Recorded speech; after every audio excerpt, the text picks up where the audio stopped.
సదాశివసమారంభాం శంకరాచార్యమధ్యమాం అస్మదాచార్యపర్యంతాం వందే గురుపరంపరాం. హరి ఓం. శ్రీ గురుభ్యో నమః. హరి ఓం. ఆత్మబంధులారా, ఈరోజు మనం కైవల్య ఉపనిషత్తు 2వ పాఠం చూడబోతున్నాం. 1వ శ్లోకం, అధ ఆశ్వలాయనో భగవంతం పరమేష్ఠినః ఉపసమేత్య ఉవాచ. అదీహి భగవన్ బ్రహ్మ విద్యాం వరిష్టాం సదా సద్భిః సేవ్యమానాం నిగూఢాం యయాచిరాత్ సర్వపాపం వ్యపోహ్య పరాత్పరం పురుషం యాతి విద్వాన్. ఇది 1వ శ్లోకం. అయితే ఈ కైవల్య ఉపనిషత్తు ఒక చిన్న ఉపనిషత్తు, 25 మంత్రాలు మాత్రమే ఉంటాయి. ఈ శ్లోకంలో అర్హత ఉన్న శిష్యుడు అర్హత ఉన్న గురువు దగ్గరకు బ్రహ్మ విద్య నేర్చుకోవటం కోసం వెళ్తాడు. అంటే శిష్యునికి సాధన చతుష్టయ సంపత్తి ఉండాలి. అంటే ఏంటి? వివేకము, వైరాగ్యము, ముముక్షుత్వము, సమాధి, షట్క సంపత్తి, ఈ 4 లక్షణాలు ఉన్న శిష్యుణ్ణి మనం శాస్త్రంలో అధికారి అంటారు. గురువు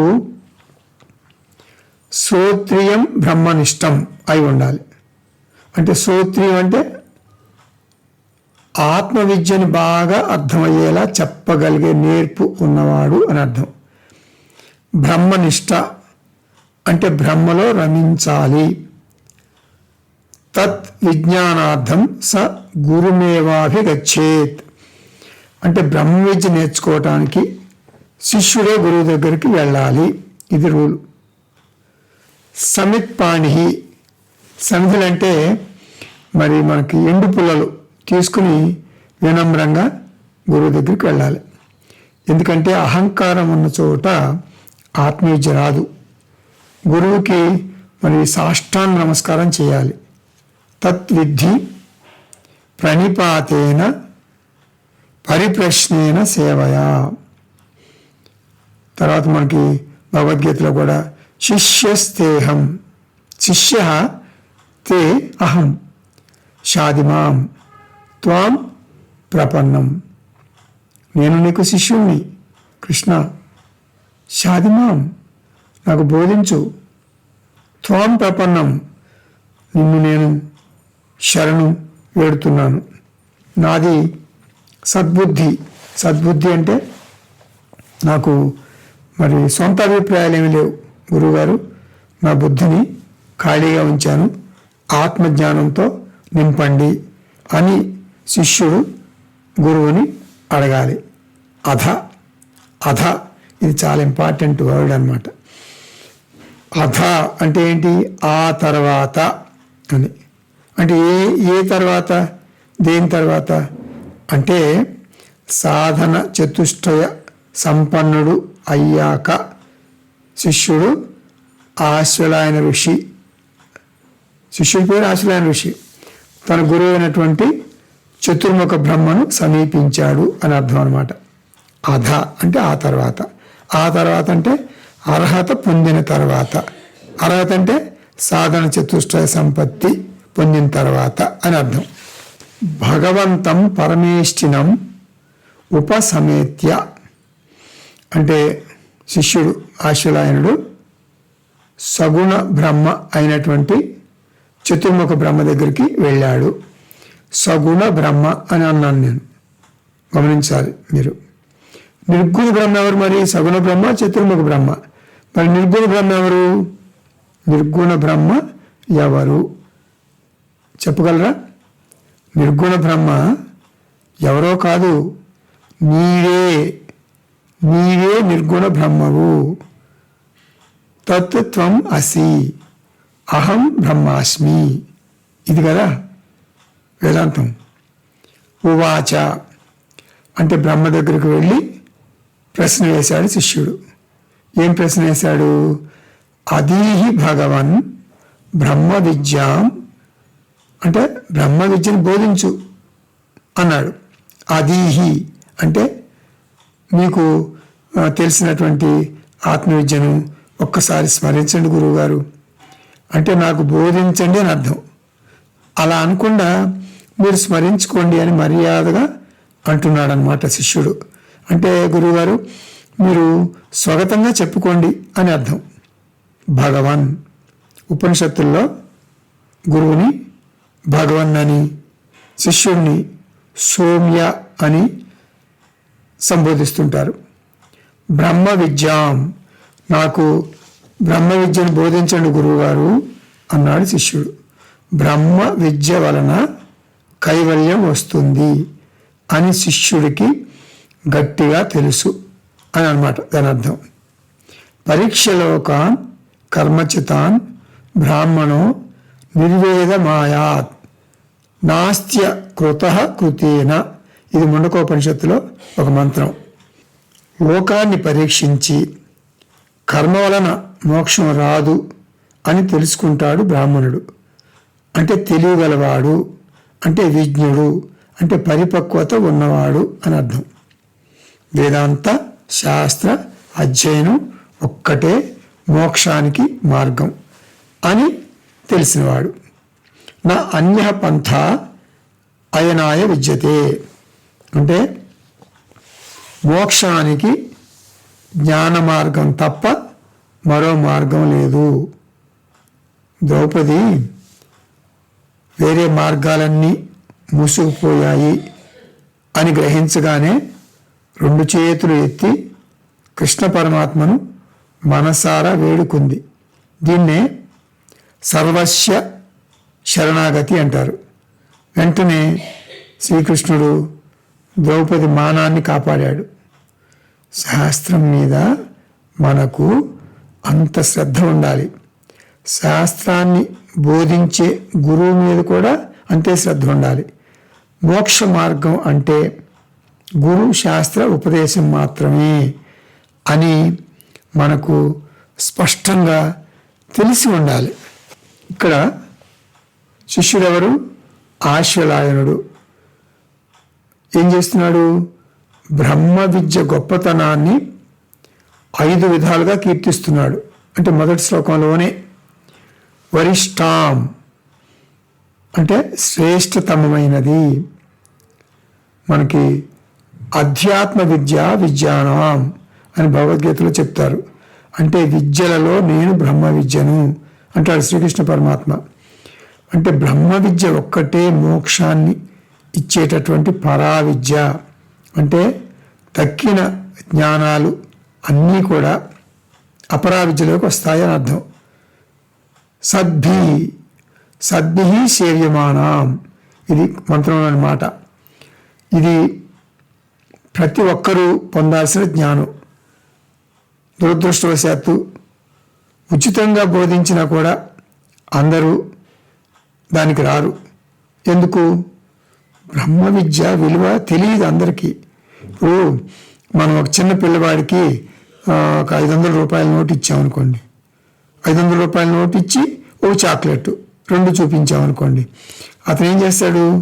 500 రూపాయల నోటు పక్కన పెట్టేస్తాడు, ఖచ్చితంగా చాక్లెట్ తీసుకుంటాడు. 500 రూపాయల నోటుతో అనేక చాక్లెట్లు కొనుక్కోవచ్చు అని అతనికి తెలియదు.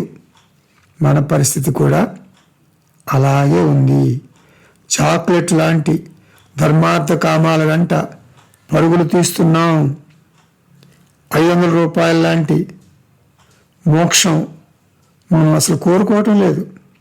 అందువల్లనే ఎక్కువగా వేదాంత బోధకు వృద్ధులు వెళ్తారు, యువకులు వెళ్ళరు. వృద్ధా శిష్య గురుర్ యువ, శిష్యులు వృద్ధులుగా గురువు యువకుడుగా ఉంటారు. సద్భిహి అంటే ఆధ్యాత్మిక ఆకలి ఉండాలి, అంటే తీవ్ర ముముక్షుత్వం ఉండాలి, అంటే సాధన చతుష్టయ సంపత్తి ఉండాలి. సేవ్యమానం అంటే జ్ఞానం పొందటానికి సాధన చెయ్యాలి. ఎప్పుడు చేయాలి? సదా, ఎల్లప్పుడూ వేదాంత శ్రవణ మనన విధిధ్యాసనల ద్వారానే జ్ఞానం పొందాలి. నిగూఢం కృష్ణ పరమాత్మ రాజవిద్య రాజగుహ్యం అన్నారు ఆత్మవిద్యని భగవద్గీతలో. రాజవిద్య అంటే అన్ని విద్యల్లోకి ఇది తలమానికం. రాజగుహ్యం అంటే ఈ జ్ఞానం సృష్టిలోనే అత్యంత రహస్యమైనటువంటి విద్య. ఇది ఎందుకు రహస్యంగా ఉంది? శాస్త్రం ఉంది, గురువులు ఉన్నారు, మరి పైగా మన గురు పరంపరలో ఉచితంగా ఆత్మవిద్యను బోధిస్తారు. 3 సంవత్సరాల కోర్సులు, మరి ఉచితంగా ఆహారం, ఉచితంగా దుస్తులు, గ్రంథాలు, మరి వసతి అంతా ఫ్రీ, అంతా ఉచితం.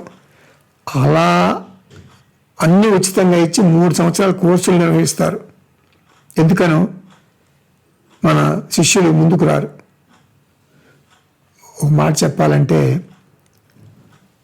33% మనుషులు మేము అహం బ్రహ్మాస్మి, తర్క విరుద్ధం, నేను బ్రహ్మను కాదు అనేది అసలు మేము స్వీకరించలేకపోతున్నాం, మాకు నచ్చలేదు అంటారు 33%. ఇంకా 33% ఏం చేస్తారు మనుషులు? బ్రహ్మ విద్య బాగానే ఉందండి, తర్కానికి అందుతుంది, కానీ ఎందుకనో ఆచరణ యోగ్యం కాదండి. నేను బ్రహ్మ అని తెలిసినా నా వ్యక్తిగత సమస్యలు, కుటుంబ సమస్యలు మరి ఉంటూనే ఉన్నాయి కదండి అంటారు. ఏమిటండి లాభం దీని మూలాన? మాకు వద్దంటారు. ఇప్పుడు అయిపోయారు ఒక 33, రెండో 33, మళ్ళీ మూడో 33. ఇది తర్కానికి అందుతుందండి, ఆచరణ యోగ్యంగా కూడా ఉంది, కానీ ఇది నాకు వర్తించదు అని వేరే మార్గాలు ఎత్తుక్కుంటారు. ఇలా 99% తప్పుకుంటారు.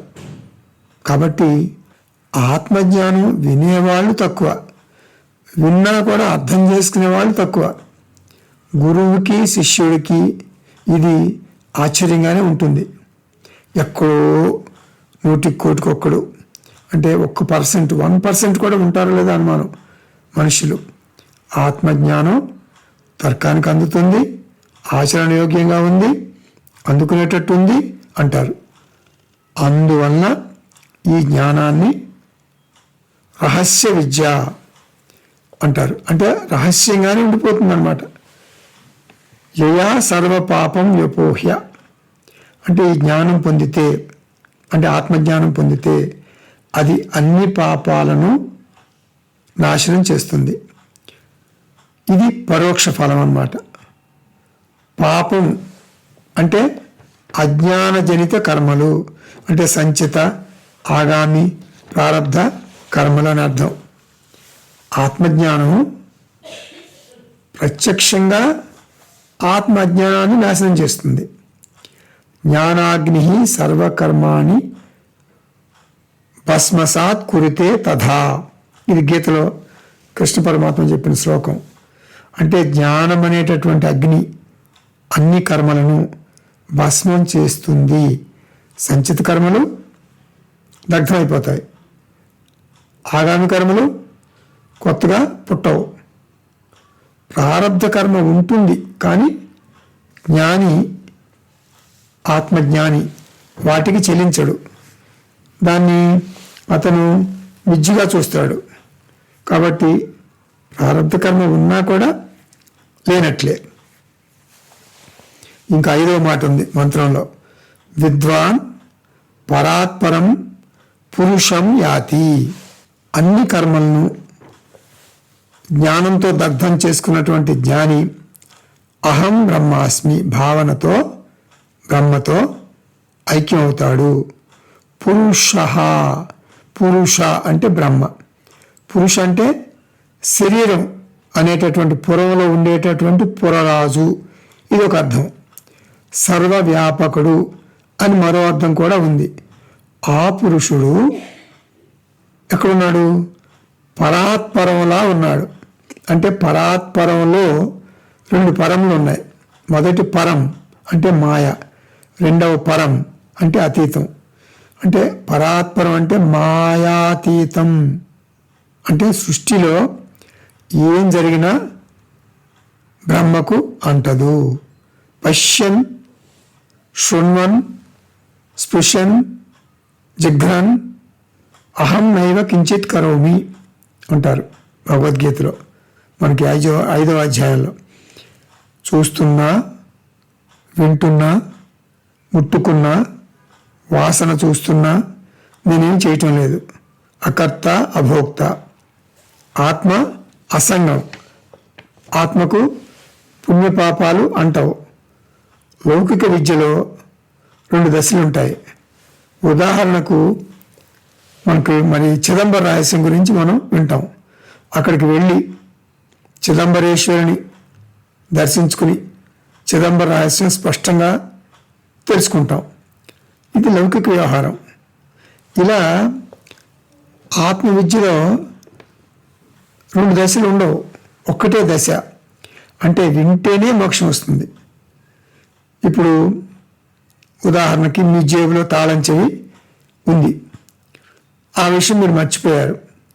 తాళం చెవి కోసం అంతటా వెతికారు. కర్చీఫ్ మడతల్లో పడిపోయి మీ జేబులో మీకు కనపడలా వెతుక్కున్నా కూడా. ఎవరో సరిగ్గా వెతుక్కో నీ జేబులోనే ఉంది అని స్పష్టంగా చెప్పారు. అంటే అప్పుడు తాళం చెవి పోలేదు, నా జేబులోనే ఉంది అనే జ్ఞానం పొందారు. దీన్ని కంఠ చామీకర న్యాయం అంటారు. ఒక రాణిగారు ఆవిడ నగ పోయిందని అంతటా వెతికిస్తూ ఉంటుంది.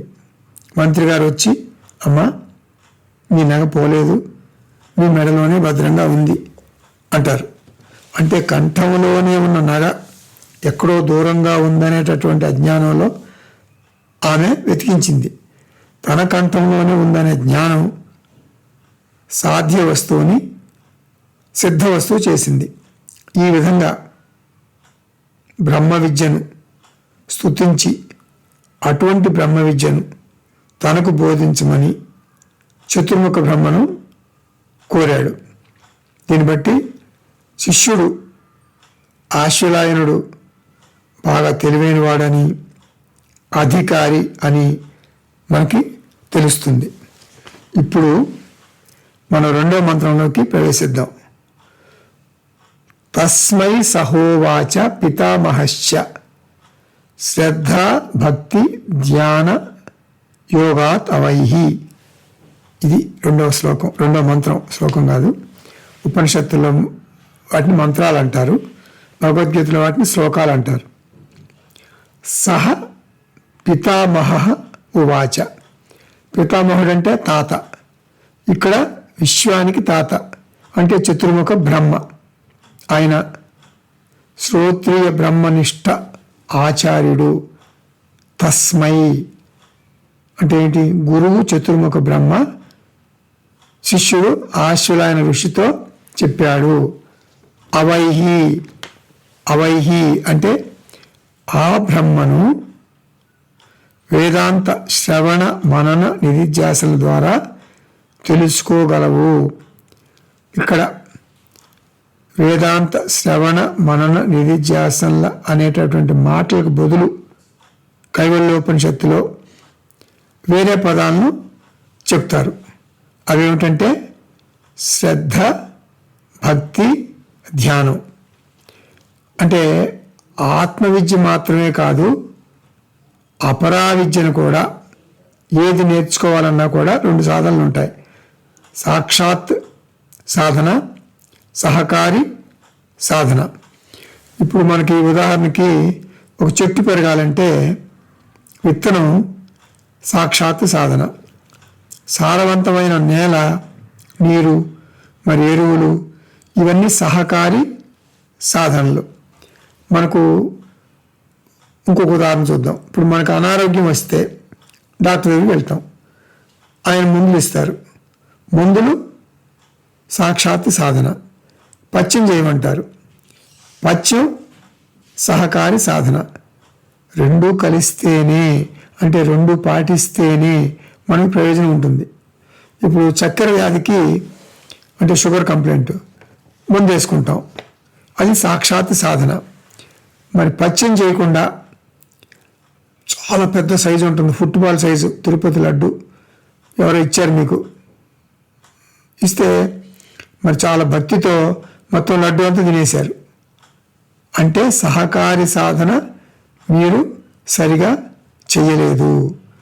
మీకు చక్కెర వ్యాధి ఉంది కాబట్టి అంత తినకూడదు, కాబట్టి మీకు ముందు పనిచేయదు. ఆత్మబంధులారా, రెండవ మంత్రంలో మనం సాక్షాత్ సాధన చూడబోతున్నాం. అంటే వేదాంత శ్రవణ మనన నిధిధ్యాసనలు అనమాట. అంటే శ్రద్ధ, భక్తి, ధ్యానాలుగా మనం ఈ కైవల్యంలో చూడాలి. శ్రవణ మనన నిధిధ్యాసనలకు బదులు శ్రద్ధ, భక్తి, ధ్యానాలుగా మనం చూడాలి. శ్రద్ధ అంటే వేదాంత శ్రవణం, ఒక క్రమ పద్ధతిలో, క్రమం తప్పకుండా కొన్ని సంవత్సరాల పాటు శ్రోత్రియ బ్రహ్మనిష్ట అయిన గురువు వద్ద వేదాంత విద్యను అభ్యసించటం.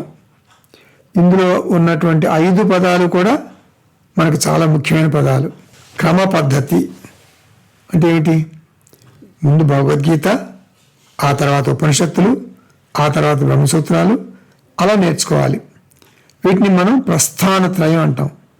క్రమం తప్పకుండా అంటే ఇప్పుడు కొన్నాళ్ళ క్రితం 2007 అనుకుంటా భజగోవిందం ఒక వారం రోజులు విన్నామండి. తర్వాత 2012 అనుకుంటాను ఆత్మబోధ ఒక 5 రోజులు విన్నామండి ఒక చోట. తర్వాత ఇప్పుడు 2023లో మరి భగవద్గీతలోని భక్తి యోగం ఒక 10 రోజులు విన్నాం. ఇలా అడపా వింటే అంతగా ప్రయోజనం ఉండదు. హై స్కూల్ చదువులాగా ప్రతిరోజు క్లాసులకి వెళ్ళాలి, వేదాంత క్లాసులకి కొన్ని సంవత్సరాల పాటు వినాలి. ఎల్కేజీ నుండి 10th క్లాస్ వరకు 12 సంవత్సరాలు స్కూల్లో చదువుతున్నావు కదా నువ్వు. మరి ఇంటర్మీడియట్ 2 సంవత్సరాలు చదువుతున్నావు కదా, ఆ తర్వాత మళ్ళీ 3 సంవత్సరాలు డిగ్రీ అంటున్నావు కదా, ఆ తర్వాత పోస్ట్ గ్రాడ్యుయేషన్ మళ్ళీ 2 ఏళ్ళు చదువుతున్నావు కదా. ఇలా 20 సంవత్సరాలు అపరావిద్యకు అంటే పొట్టకూటికి క్రమ పద్ధతిలో క్రమంగా మరి ఖర్చు పెడుతున్నావు కదా. పొట్టను నింపటం కంటే బుద్ధిని నింపటం ముఖ్యం. జంతువులు పొట్ట మాత్రం నింపుకుంటాయి. ఎందుకు? వాటికి అంతే తెలుసు, బుద్ధిని నింపటం తెలియదు వాటికి. అపరావిద్య భుక్తినిస్తుంది, పరావిద్య ముక్తినిస్తుంది. భుక్తి, ముక్తి. మనం వేదాంత క్లాసులకి వెళ్ళాలి. అపరావిద్య బతుకునిస్తుంది, అంటే జీవితాన్ని ఇస్తుంది. పరావిద్య అంటే బ్రహ్మ విద్య దివ్యమైనటువంటి, పవిత్రమైనటువంటి, విలువైనటువంటి బతుకునిస్తుంది. అది శ్రోత్రియ బ్రహ్మనిష్ట అయినటువంటి సమర్థవంతమైనటువంటి గురువు. అంటే శ్రోత్రియ బ్రహ్మనిష్ట సమర్థవంతమైన గురువు అంటే ఎవరు? అంటే మనం గురువుని మంచిగా బాగా షాపింగ్ చేసి ఎన్నుకోవాలి. చాలామంది ఈ రోజుల్లో నీటి పాము లాంటి గురువులు ఉంటారు. అంటే సమాజంలో ఎక్కువగా వాళ్ళే కనపడతారు. నీటి పాము కప్పను నోటితో పట్టుకుంటుంది, అది మింగలేదు. కప్ప అరుస్తూ ఉంటుంది, కానీ పాము నోట్లో నుండి విడిపించుకుని బయటికి రాలేదు. అలాగే దొంగ గురువులు తన్ను, మన్ను, ధన్ను మొత్తం లాగేసుకుంటారు, నిన్ను బికారం చేస్తారు. తస్మాత్ జాగ్రత్త. వేదాంతం సొంతంగా నేర్చుకోకూడదు. ఎందుకు నేర్చుకోకూడదు? అర్థం కాదు. అర్థం కాకపోగా అపార్థం చేసుకుని నాస్తికులు అయ్యే అవకాశం ఎక్కువగా ఉంది. అందువలన గురువు తప్పనిసరిగా కావాలి. వేదాంత శాస్త్ర అధ్యయనం చేయాలి. అంటే శాస్త్రం మీద శ్రద్ధ ఉండాలి. మానవునికి ఉన్న ఏకైక లక్ష్యం ఏమిటది? ధర్మార్థ కామముల ద్వారా మోక్షాన్ని పొందటం. అంటే ధర్మార్థ కామాలు స్టెప్పింగ్ స్టోన్ లాంటివి అన్నమాట. అంటే ఇంకా స్పష్టంగా చెప్పాలంటే కర్మకాండ ద్వారా జ్ఞానకాండకు రావాలి. వేదాంత అధ్యయనం మాత్రమే, అంటే ఆత్మజ్ఞానం మాత్రమే మోక్షాన్ని ఇవ్వగలదు. శ్రద్ధాభక్తి అంటే శ్రద్ధ అయిపోయింది, ఇప్పుడు భక్తిలోకి వస్తున్నాం. భక్తి అంటే ఇక్కడ వేదాంత మననం. మననం అంటే నిరంతరం ఆత్మలోనే రమించటం. అంటే సంశయ నివృత్తి చేసుకుని నిస్సంశయ జ్ఞానం పొందటం అన్నమాట. నిశ్చయ జ్ఞానం ద్వారా బుద్ధిలోని ఆటంకాలు తొలగిపోతాయి. మననాన్ని భక్తి అని ఎందుకంటారు? ఎందుకంటే భక్తుడు నిరంతరం భగవన్నామ జపం చేస్తాడు. భక్తుడు శ్రవణంలో విన్నటువంటి ఆత్మజ్ఞానాన్ని నిరంతరం జపం చేయాలి, అంటే నెమరు వేసుకోవాలి. ఇది భక్తి. ఇకపోతే ధ్యానం. అంటే ధ్యానం అంటే వేదాంత నిధిధ్యాసనం. నిధిధ్యాసనం అంటే బ్రహ్మనిష్టలో ఉండటం, ఆత్మజ్ఞాన నిష్టలో ఉండటం. అహం బ్రహ్మాస్మి అనేటటువంటి జ్ఞానం నరనరంలోనూ జీర్ణించుకుపోవాలి. విషమ సమస్యలు చుట్టుముట్టినప్పుడు దేహంతో అయ్యో అని ముందు విలపించినా కూడా వెంటనే సర్దుకుని ఆత్మజ్ఞానంతో పర్వాలేదులే అని అనగలగాలి. ఇంగ్లీష్లో అయితే మనం ఏమంటాం? ఒక సమస్య, విషమ సమస్య వినగానే దిగులుగా శోకంతో వాట్ అని కూలబడిపోతాం. వెంటనే తమాయించుకుని స్ప్రింగ్ లాగా లేచి నిలబడి సో వాట్ అని చిరునవ్వులు చిందిస్తాం. అంటే ఏంటి అర్థం? ఇక్కడ నీవు కంఠస్థం చేసినటువంటి 5 వేదాంత రత్నాలు పదే పదే నెమరు వేసుకుంటున్నావు. అదే నిధిధ్యాసన ధ్యానం. అది పటిష్టంగా ఉంటే వాట్ సో వాట్ అని ఈజీగా నువ్వు అనగలవు. ఆత్మబంధువులారా, త్రిపుటి నుండి ద్విపుటి, ద్వి అంటే 2, త్రి అంటే 3. సో త్రిపుటి నుండి ద్విపుటికి మన ఆధ్యాత్మిక ప్రయాణం. సింపుల్, అంతే. అంటే జీవ జగత్ ఈశ్వర భావన, అది త్రిపుటి. ఆత్మ అనాత్మ భావన, అది ద్విపుటి. ప్రారబ్ధం అనే కొరడాతో ఈ ప్రపంచం నన్ను కొడుతుంది, ఈశ్వర నన్ను కాపాడు అని జీవుడు దాసభావంతో స్వామి అనేటువంటి ఈశ్వరుణ్ణి వేడుకుంటాడు. త్రిపుటి అంటే 3 అని చెప్పాను కదా, జీవ జగత్ ఈశ్వర. త్రిపుట్లు ఏముంటాయి? త్రిపుట్లో ఒత్తిడి, భయం, ఆందోళన, మరి ఆరాటం, మరి పోరాటం, అశాంతి అన్నీ ఉంటాయి. మనం ద్విపుటికి వస్తే, అంటే ఆత్మానాత్మ స్థితికి వస్తే ఇక్కడ అటువంటి ఒత్తిడి, భయం అట్లా ఉండవు. నేను ఆత్మను, ఈ జగత్తు అంటే నా దేహంతో సహా, నా కుటుంబంతో సహా, ఆఫీసు అంతా కలిసి అనాత్మ. అనాత్మ మిథ్య, అంటే జగత్తు మిథ్య, నేను ఆత్మగా సత్యం. మిథ్యా జగత్తు లేక మిథ్యా అనాత్మ నన్నేం చేయలేదు. మిథ్యా సత్యాన్ని బాధించలేదు. ఎండమావిలో నీరు ఇసుకను తడపలేదు. నిధిధ్యాసనం వలన వాసన నివృత్తి జరుగుతుంది, పాత అలవాట్లు పోతాయి నిధిధ్యాసనం వలన. ఇక్కడ చాలామంది మన శాస్త్రంలో ఒక ఉదాహరణ చెప్తారు. ఒక అసోసియేషను, ఇది బార్బర్స్ అసోసియేషన్ అంటారు. అంటే కటింగు, షేవింగ్ చేస్తారు కదా బార్బర్స్. ఆ బార్బర్స్ అసోసియేషను రామాయణం నాటకం వేస్తున్నారు. బాగా రిహార్సల్ చేసుకున్నారు 2 నెలలు. దశరథ మహారాజు పాత్ర, మరి విశ్వామిత్రుడు. ఆ నాటకం వేసేటప్పుడు పొరపాటున విశ్వామిత్రుడు మంచి గెడ్డం అది ఉంటుంది కదా, విశ్వామిత్రుడి దగ్గరికి దశరథ మహారాజు అంటే మహారాజు, చక్రవర్తి కదా, ఆ విషయం మర్చిపోయి తన పాత వాసన అంటే కటింగ్ షేవింగ్ చేయటం అలవాటు కనుక విశ్వామిత్రుని అడుగుతారు, మహర్షి కటింగ్ చేయమంటారా షేవింగ్ చేయమంటారా అని అడుగుతారు. ఇటువంటి పాత వాసనలు మనం పాతి పెట్టాలి. ఇది నిధిధ్యాసనం యొక్క అసలైన ప్రయోజనం. అంటే శ్లోకంలో శ్రద్ధ భక్తి ధ్యాన యోగాత్ అవైహి అని ఉంది.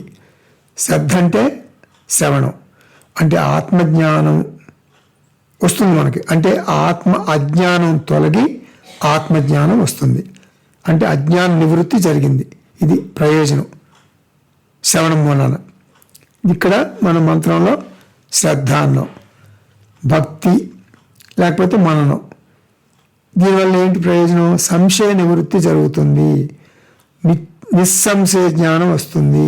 ఇది తర్వాత శ్రద్ధాభక్తి అయిన తర్వాత ధ్యానం.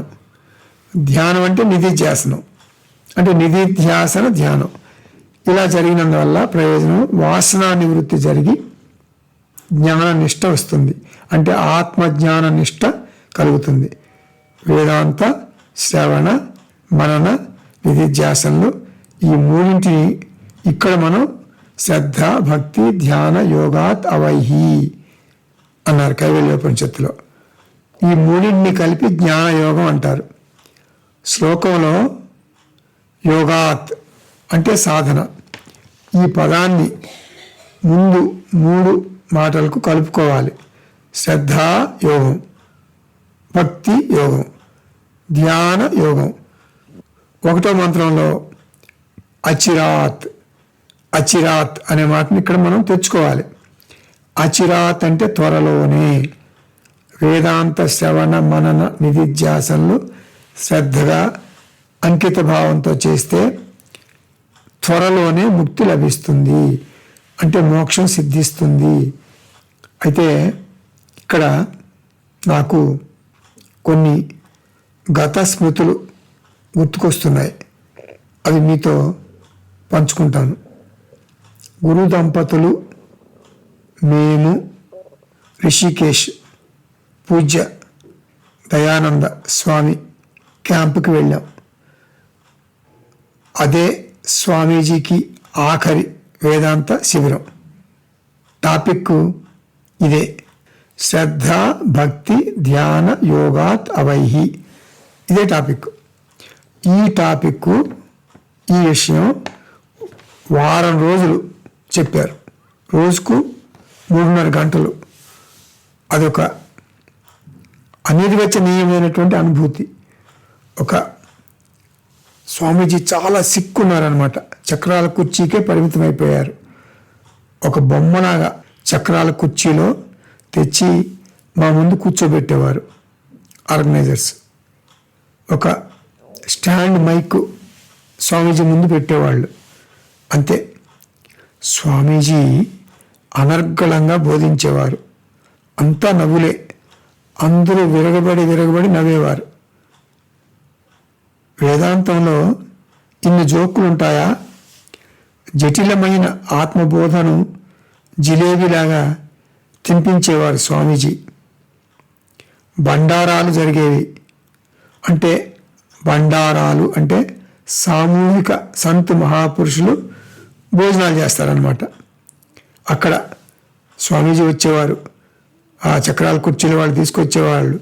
అందరినీ నవ్వుతూ పలకరించేవారు ఆ బండారాలు చేసేటటువంటి సంత మహాపురుషుల్ని. యజ్ఞాలు, హోమాలు, క్రతువులు ఎన్నో జరిగేవి అక్కడ ఆ క్యాంపులో. అంతా స్వామీజీదే ముఖ్య పాత్ర. ఇప్పుడు గుళ్ళో మరి పూజలు జరిగేవి. అక్కడ స్వామీజీ మాతో పాటే మౌనంగా కూర్చునేవారు. ఆ వేదాంత శిబిరానికి వెళ్ళటం నిజంగా మా అదృష్టం. ఈ జన్మకు ఇది చాలు కృష్ణ అని ఎంతో తృప్తిగా తన్మయత్వంతో తడిసి ముద్దయిపోయేవాళ్ళం మేము. అంటే మేమంటే గురు దంపతులు, మా దంపతులు. స్వస్తి. సర్వం శ్రీకృష్ణార్పణమస్తు. ఓం పూర్ణమదః పూర్ణమిదం పూర్ణాత్ పూర్ణముదచ్యతే పూర్ణస్య పూర్ణమాదాయ పూర్ణమేవావశిష్యతే. ఓం శాంతి శాంతి శాంతి. హరి ఓం. శ్రీ గురుభ్యో నమః. హరి